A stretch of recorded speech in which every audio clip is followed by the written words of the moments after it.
morning, guys. Good to be back with you again and get to experience God's presence and His good word. Today going to be a little bit of a shorter chapter than yesterday, being Levticus chapter 15. The Lord said to Moses and Aaron, "Give the following instructions to the people of Israel. Any man who has a bodily discharge is ceremonially unclean. This defilement is caused by his discharge, whether he discharge continues or stops. In either case, this man is unclean. Any bed on which the man with the discharge lies, and anything on which he sits, will be ceremonially unclean. So if you touch the man's bed, you must wash your clothes and bathe yourself in water, and you will remain unclean until evening. If you sit where the man with the discharge has sat, you must wash your clothes, and bathe yourself in water, and you will remain unclean until evening. If you touch the man with the discharge, you must wash your clothes and bathe yourself in water, and you will remain unclean until the evening. If the man spits on you, you must wash your clothes and bathe yourself in water, and you will remain unclean until evening. Any saddle, blanket, or on which the man rides will be ceremonially unclean.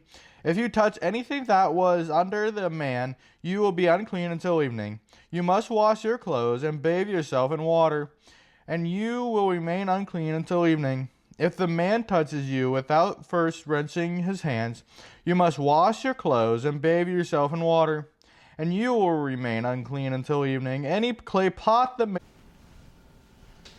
man touches must be broken, and any wooden utensils he touches must be rinsed with water. When the man with discharge is healed, he must count off 7 days from the period of purification.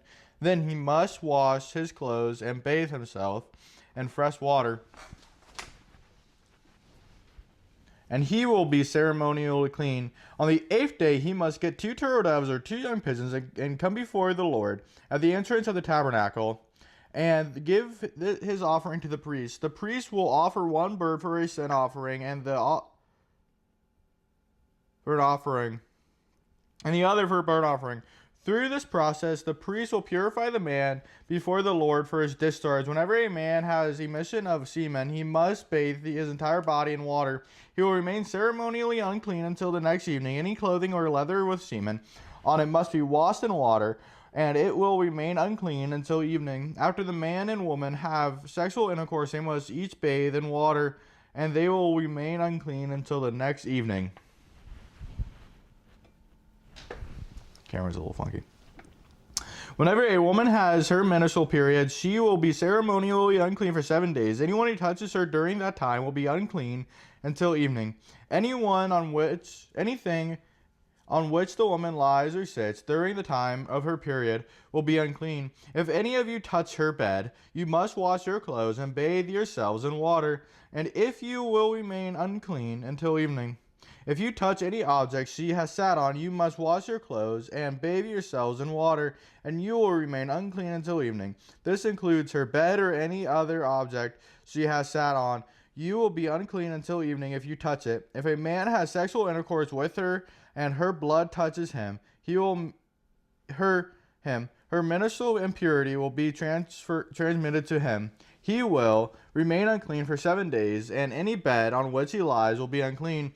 If a woman has a flow of blood for many days that is unrelated to her menstrual period, or if the blood continues beyond the normal period, she is ceremonially unclean. As during her menstrual period, the woman will be unclean as long as the discharge continues. Any bed she lies on, any object she sits on during that time period will be unclean. Just as during her normal menstrual period, if any of you touch these things, you will be ceremonially unclean.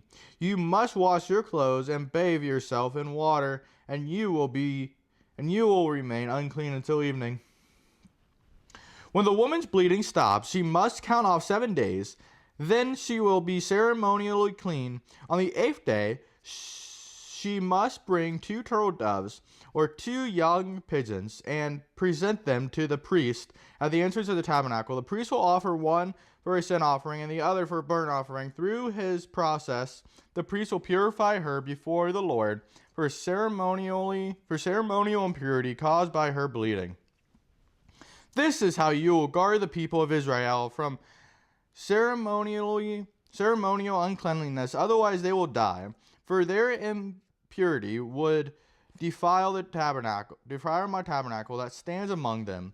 These are the instructions for dealing with anyone who has bodily discharge, a man who is unclean because of emission of semen, or a woman during her menstrual period. It applies any man or woman who has bodily discharge to a man who has sexual intercourse with a woman who is ceremonially unclean.